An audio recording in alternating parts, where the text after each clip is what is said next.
ዓለም በኃጢአት ማዕበል ከመጥለቋ በፊት በሰው ልጅ ታሪክ ማህደር ውስጥ በአዳም ባህሪ ውስጥ የምታበራ አንዲት ነጭ ዕንቁ ነበረች። ይህች ዕንቁ ከሰባቱ ሰማያት መጋረጃ ተገልጦ በታየው ነጭ ጽሑፍ ወይንም ወፍ እና በቅድስት ሐና ማኅፀን ባደረችው ንጽሕት ርግብ ትመሰላለች። ዛሬ ያቺ ዓለምን ለማዳን ምክንያት የሆነችው የብርሃን እናት በሊባኖስ ተራራ ላይ እንደ ንጋት ኮከብ የወጣችበት ድንቅ ዕለት ነው። እንኳን ለግንቦት ልደታ በሰላም አደረሳችሁ። ሰላም የአልፋ ተዋሕዶ ቤተሰቦች እንደምን አላችሁ? ለቻናላችን አዲስ ከሆኑ ሰብስክራይብ በማድረግ የዚህ ታላቅ መንፈሳዊ በረከት ተካፋይ እንዲሆኑ ላይክ በማድረግ ለሌሎች ያድርሱ። ለሺህ ዘመናት ነቢያት በናፍቆት የተመለከቷት ጠቢቡ ሰለሞን ሁለንተናሽ ውብ ነው ብሎ ያቆነጃት እና ኢሳይያስ ከእሴይ ስር የምትወጣ በትር ሲል የተነበየላት ያቺ ድንቅ ሕንፃ ዛሬ ታነጸች። የግንቦት ልደታ ከብሉይ ኪዳን ወደ አዲስ ኪዳን የምንሻገርበት ድልድይ፣ ፍጡር የፈጣሪ ማደሪያ ለመሆን የተዘጋጀበት ታላቅ የታሪክ ምዕራፍ ነው።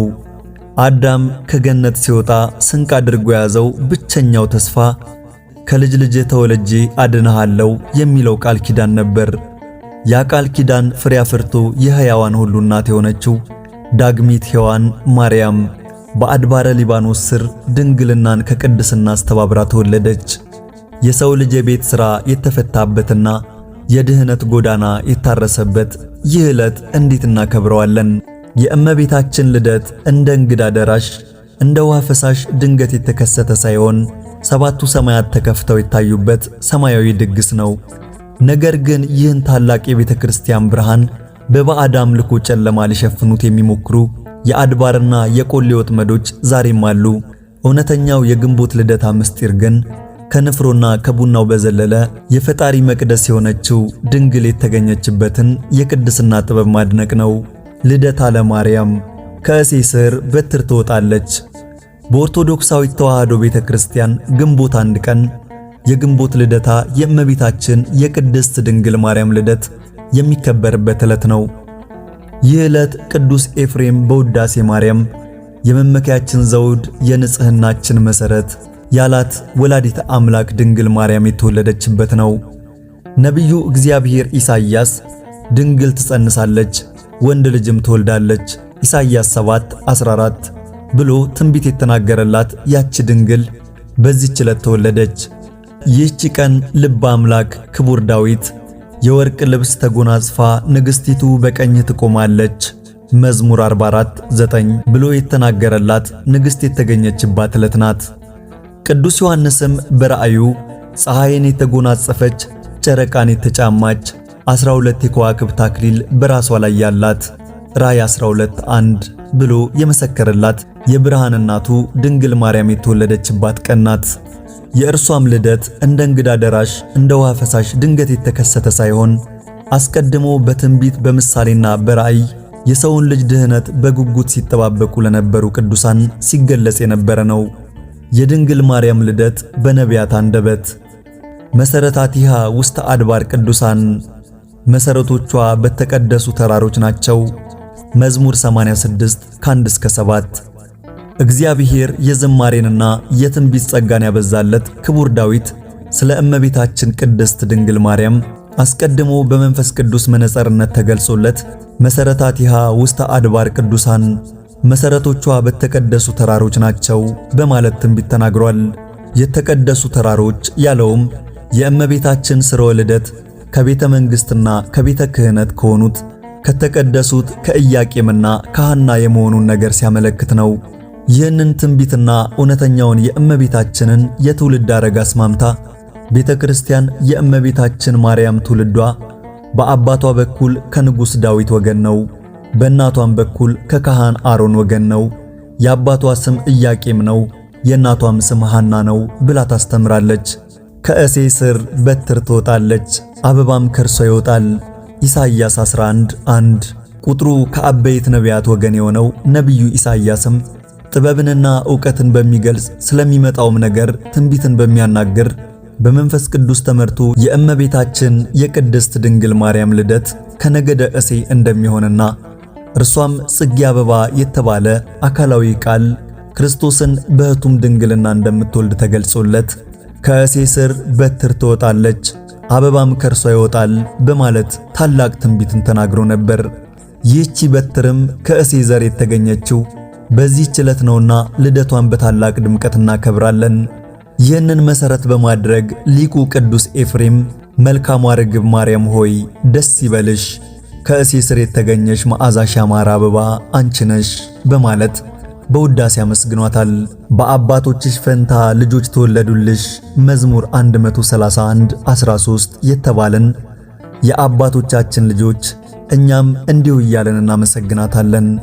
ንኢ እምሊባኖስ ምርዓት ንኢ እምሊባኖስ ሙሽራዬ ሆይ ከሊባኖስ ከኔ ጋር ነይ መኃልየ 4:8 በኦርቶዶክሳዊት ተዋሕዶ ቤተክርስቲያን መጻሕፍት መሠረት የእመቤታችን የትውልድ ስፍራ ሊባኖስ የተባለው ተራራማ ሀገር ነው። በሊባኖስ ስለመሆኑ አስቀድሞ ጠቢቡ ሰለሞን ሙሽራዬ ሆይ ከሊባኖስ ከኔ ጋር ነይ ከሳርኔ ከአማና ራስ ከሳኔር ከሄርሞን ራስ ከአንበሶች መኖሪያ ከነብሮችም ተራራ ተመልከች በማለት ተናግሮ ነበር። የዚህ ትንቢት ምስጢርም የእመቤታችን መካነ ልደት የሊባኖስ ተራራ ስለመሆኑ የሚያጠይቅ እንደሆነ ምስክርነታቸው የታመነ የቤተ ክርስቲያን ሊቃውንት ያስረዳሉ። ትንቢቱም ሲፈጸም ቅድስት ድንግል ማርያም ግንቦት 1 ቀን በ15 ዓመተ ዓለም ቅድመ ልደት ክርስቶስ በሊባኖስ ተራራ ተወልዳለች። ኢትዮጵያዊው ቄርሎስ የተባለው የነገረ ማርያም ሊቅ አባ ጊዮርጊስ ዘጋስጫ እመቤታችን በሊባኖስ እንደምትወለድ አስቀድሞ ሶሎሞን የተናገረው ቃልም መፈጸሙን ሲገልጽ የአናብስት ልጅ አልኩሽ ሰለሞን እንዲህ ሲል እንደተናገረ ሙሽራይት ሆይ ከሊባኖስ ተራራ ነይ፣ ከአንበሶች ጉድጓድ ወጥተሽ ነይ፣ ከምርጥ ነገድነት የተነሳ ከሚመካ ወገን የመወለድሽ ዜና እጅግ ግሩም ነው በማለት አመስጥሮታል። እመቤታችንም በሊባኖስ ተራራ እንድትወለድ ምክንያት የሆነው በማኅፀን ሳለች የአርሳባንን ልጅ ዓይን በማብራቷና ሳሚናስ የሚባለው የጦሊቅን ልጅ ከሞት በማስነሳቷ አይሁድ በቅናት ተነሳስተውባቸው ስለነበር ሐናና ኢያቄም ወደ ሊባኖስ ተራራ እንዲሄዱ ታላቁ መልአክ ቅዱስ ገብርኤል ለኢያቄም ተገልጾ ስለነገራቸው እንደሆነ የቤተ ክርስቲያን መጻሕፍት ያስረዳሉ። የድንግል ማርያም ልደት በራእይና በምሳሌ። ከትንቢቱ በተጨማሪም የእመቤታችን የቅድስት ድንግል ማርያም ልደት በራእይና በምሳሌ አስቀድሞ የተገለጸ ነበር። ከነዚህም መካከል ከእርሷ 7 ትውልድ አስቀድሞ ለነበሩት ደጋግ ሰዎች እንዲሁም ለእናትና ለአባቷ የተገለጹ ምሳሌዎች በቅዱሳን መጻሕፍት በሰፊው ሰፍረው ይገኛሉ። የድንግል ማርያም ልደት በራእይና በምሳሌ። ከትንቢቱ በተጨማሪም የእመቤታችን የቅድስት ድንግል ማርያም ልደት በራእይና በምሳሌ አስቀድሞ የተገለጸ ነበር። ከነዚህም መካከል ከእርሷ 7 ትውልድ አስቀድሞ ለነበሩ ደጋግ ሰዎች እንዲሁም ለእናትና ለአባቷ የተገለጹት ምሳሌዎች በቅዱሳት መጻሕፍት በሰፊው ሰፍረው ይገኛሉ። 7ኛይቱ እምቦሳ ጨረቃን ስትወልድ፣ ጨረቃዋ ደግሞ ፀሐይን ስትወልድ አየው። ቴክታ በቅድስና የሚኖሩ ነገር ግን መካን የነበሩት ቴክታና ጴጥሪቃ ነጭ እምቦሳ ከበረታቸው ስትወጣ እምቦሳይቱ እምቦሳ እየወለደች እስከ 6 ስትደርስ 6ኛይቱ ጨረቃን ጨረቃዋም ፀሐይን ስትወልድ አይተው በሀገራቸው መፈክረ ሕልም ፈቺ ሊቅ አለና ሂደው ነገሩት። እርሱም አላቸው ደግ ልጅ ትወልዳላችሁ፣ ጨረቃይቱ ከፍጡራን በላይ የምትሆን ልጅ ትወልዳላችሁ። የፀሐይን ነገር ግን አልተገለጸልኝም፣ እንደ ነቢይ እንደ ንጉሥ ያለ ይሆናል አላቸው። እነርሱም ጊዜ ተርጉመው ብለው ሄዱ። ከዚህ በኋላ ልጅ ወለዱ። ስሟንም ረከብኩ ስዕለቴ ረከብኩ ተምኔቴ፣ የተሳልሁትን አገኘው የተመኘሁትን አገኘው ሲሉ ሄሜን አሏት። ሄሜን ዴርዴንን፣ ዴርዴን ቶናን፣ ቶና ሲካርን፣ ሲካር ሄርሜላን፣ ሄርሜላ ሐናን ወለደች። ሐና ለአካለ መጠን ስትደርስ ከቤተ ይሁዳ ለተወለደ ኢያቄም ለሚባል ደግ ሰው አጋቧት። ከኢያቄምና ከሐናም በጨረቃ የተመሰለች ድንግል ማርያም ተወለደች። ከዕለታት በአንድ ቀን ቅድስት ሐና ራእይ ታያት። ጻዕዳ ርግብ 7ቱ ሰማያትን ሰንጥቃ መታ በማኅፀኔ ስታድራየው ቅድስት ሐና። ኢያቄምና ሐና መካን ስለነበሩ እግዚአብሔር ልጅ ይሰጣቸው ዘንድ ጸልየው ሲሰጣቸውም መልሰው ለእርሱ እንደሚሰጡት ስዕለትን ተስለው ነበር። ጸሎታቸው ሲደርስ ለሐና በሕልም ተገልጾላት ለባለቤቷ ለኢያቄም ነጭ ርግብ መታ በራሴ ላይ ተቀምጣ ከራሴ ላይ ወርዳ በጆሮዬ ገብታ በማኅፀኔ ስትተኛ አየሁ ብለዋለች። የዚህ ራእይ ምስጢርም ርግብ የተባለች እመቤታችን ቅድስት ድንግል ማርያም ስትሆን ጻዕዳ ነጭ መሆኗ ንጽሕናዋ፣ ቅድስናዋ፣ ዘላለማዊ ድንግልናዋ ነው። ነጭ ርግብ መታ በራሴ ላይ ተቀምጣ ከራሴ ላይ ወርዳ በጆሮዬ ገብታ በማኅፀኔ ስትተኛ አየሁ ማለቷ ብስራተ ገብርኤልን በጆሮዋ ሰምታ በግብረ መንፈስ ቅዱስ አምላክን የምትጸንሰውን ንጽሕት ርግብ የተባለችውን እመቤታችንን የምትወልድ መሆኗን ሲያጠይቅ ነው። ከሰባተኛው ሰማይ ነጭ ጾፍ ወርዶ በራሴ ላይ ሲቀመጥ አየሁ። ቅዱስ ኢያቄም። በተመሳሳይ ኢያቄምም በሕልሙ ያየውን ለባለቤቱ ለሐና ሰባቱ ሰማያት እንደ መጋረጃ ተገልጠው ከላይኛው ሰማይ ነጭ ጾፍ ወርዶ በራሴ ላይ ሲቀመጥ አየሁ ብሎ በሕልሙ የተገለጸለትን ነግሯታል። የዚህም ራእይ ምስጢር ጾፍ የተባለው አካላዊ ቃል ኢየሱስ ክርስቶስ ሲሆን ነጭነቱ ንጽሐ ባህሪው ነው። ኢያቄም ከላይ ወርዶ በራሴ ላይ ሲቀመጥ አየሁ ማለቱ የኢያቄምን ባህሪ እንደሚያደርግ የሚያጠይቅ ሲሆን ሰባቱ ሰማያት የተባሉ የጌታችን ልዩ ባህሪው ምልአቱ፣ ስፋሃቱ፣ ርቀቱ፣ ልዕልናው፣ እበዩና መንግስቱ ናቸው። የድንግል ማርያም ልደት በሐዲስ ኪዳን ሊቃውንት። የሐዲስ ኪዳን ሊቃውንትም ትንቢተ ነቢያትና ወንጌልን በማጣጣም የእመቤታችን የቅድስት ድንግል ማርያምን ልደት አመስጥረው አስተምረዋል፣ አመስግነዋል፣ ተቃኝተዋልም። የእርሷን ልደት እጅግ ብዙ ሊቃውንት በስፋትና በጥልቀት ያመሰጠሩት ሲሆን ለምሳሌ ያህል የሚከተሉት ይጠቀሳሉ። ማርያምስ ከጥንት ጀምሮ በአዳም ባህሪ ውስጥ እንደ ነጭ ዕንቁ ታበራለች። ቅዱስ ያሬድ።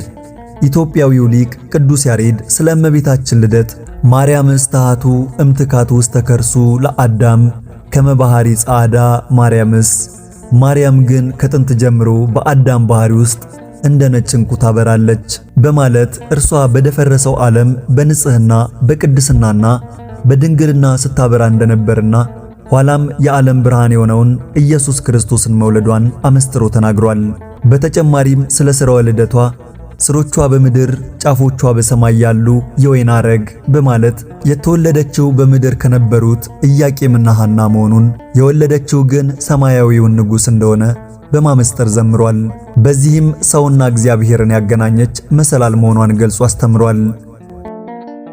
ድንግል ሆይ በኃጢአት ፍትወት የተጸነሽ አይደለም፣ በሕግ በሆነ ሩካቤ ከሐናና ከኢያቄም ተወለድሽ እንጂ።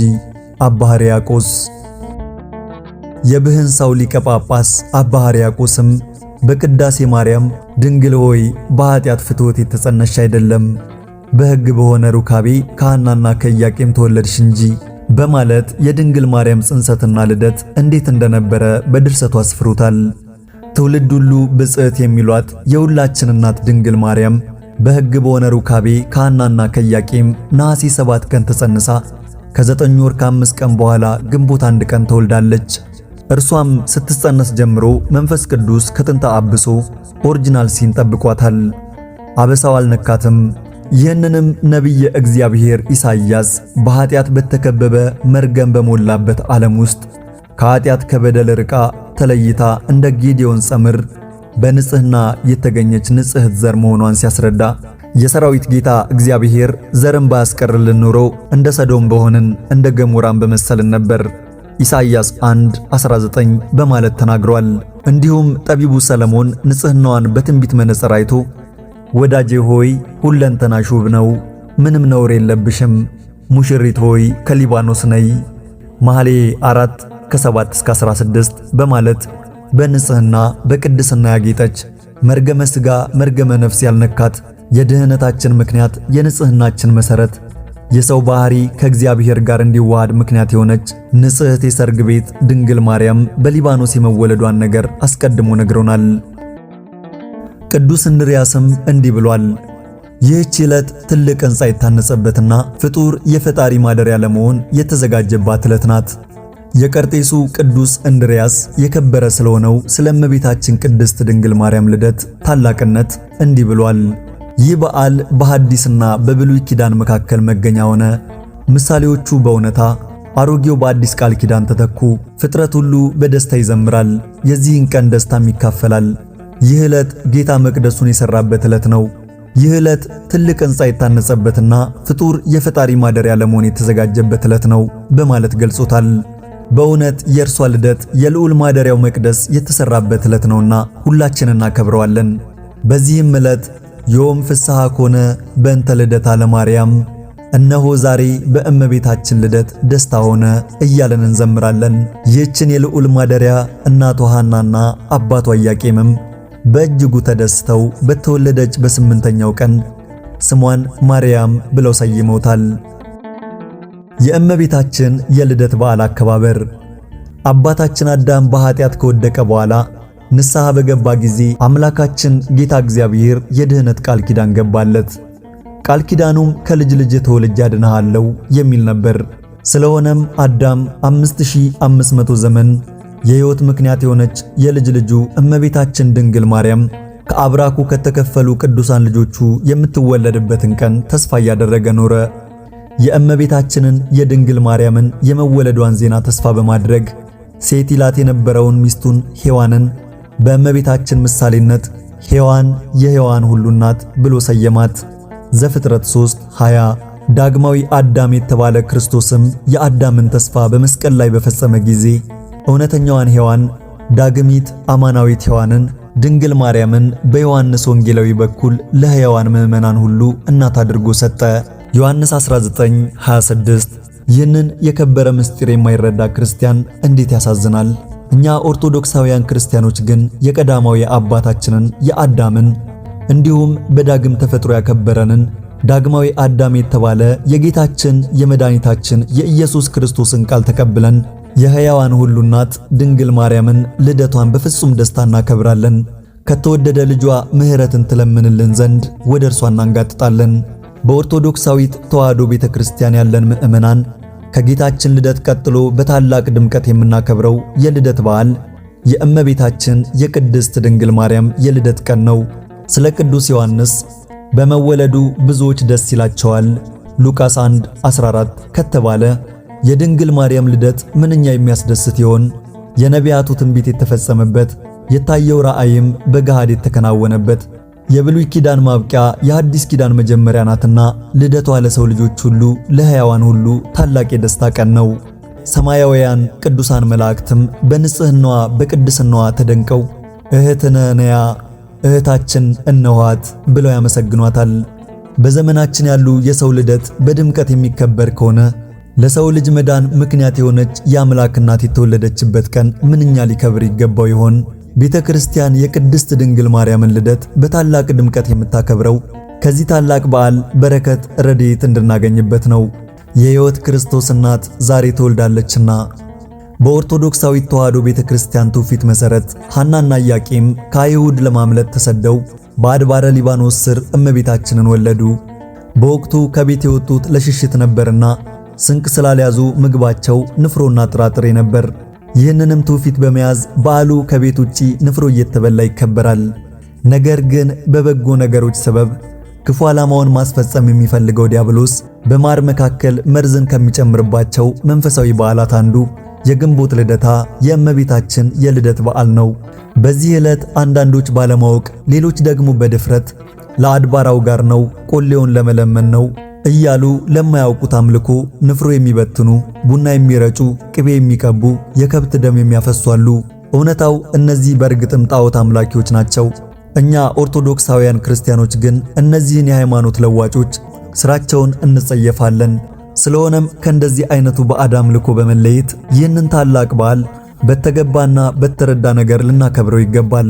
ቤተ ክርስቲያናችን በሰራችልን ሥርዓት መሠረት በቀናች በተዋህዶ እምነት ሆነን በምህረቱ የጎበኘንን አምላካችንን ብቻ እያመለክን የድህነታችን ምክንያት የሆነችውን ድንግል ማርያምንም እያመሰገንን ልናከብረው ይገባል።